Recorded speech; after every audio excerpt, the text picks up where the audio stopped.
Well, our quest to find interesting posters to present for you continues.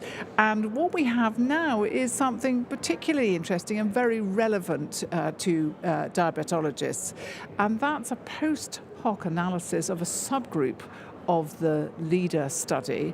And with me I have Cornelius Tack. Thank you. Cornelius is my official name. Short name is Cees. Tack, I'm from the Radboud University Medical Center, which is in Nijmegen. That's the east of the Netherlands. Now, why were you interested in this particular subgroup? We participated already in that LEADER study as a center, and I also was the national coordinator, as that was called, for all the centers in the Netherlands, so heavily involved in that study, which I thought was relevant because it looks at long-term effects, safety to start with, but in the end it was also identified that it had benefits. In the Netherlands we have the guideline, and then insulin is relatively early in the guideline.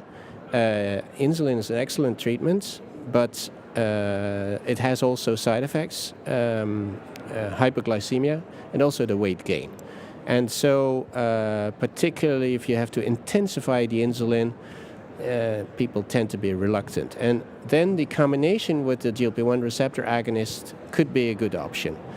Now, in the guidelines, we have not had that opportunity up to about 2 years ago, when they said you can perhaps combine it based on the existing literature. Now, there were studies already done on the combination, but those studies lasted for 6 months or up to a year.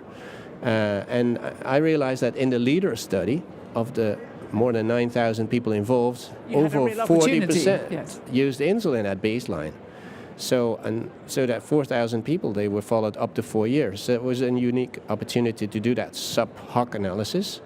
Perhaps the second reason was that if people already on insulin, they're a little bit further in their diabetes career, and some people have said, then it's kind of too late to benefit in cardiovascular terms. You have to be earlier. So we could test that also in this post-hoc analysis. So briefly, what did you find? That it is a good combination.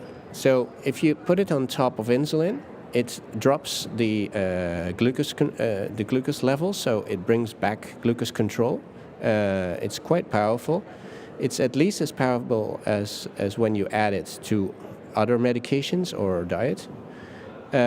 Secondly is that the risk for hypoglycemia substantially reduces. It's in the trial, it's only the risk of severe hypoglycemia. That means people get a hypo and need someone else to get out of it. Could be a neighbor or a family member, could also be medics. So it more than halved the severe hypoglycemia risk. Then not trivial for people is that the weight drops also, and the rest, the blood pressure, LDL was more or less the same. Basically, you saw similar results in this group, while this group at the start was a little bit sicker. So they were a bit sicker, longer duration, more cardiovascular risk, higher event rates. Then, how is it with the cardiovascular benefit of the study? Still maintained. So, at least as good as. So, the conclusion is if you combine the two, that makes sense. It's a good treatment for up to 4 years studied. You lose weight, you gain glucose control, you get back in glucose control. You have the hypoglycemia, and the cardiovascular risk reduction is still there. So it sounds like a good combination. So, and that's a very good message for practicing diabetologists. More or less the guidelines as they are now. The combination is not that widely used because we're the traditional still in the insulin default, but it could be used more often. Yeah. Well, thank you very much for telling us about that. And it was a privilege. And of course, you can find that on EASD.org.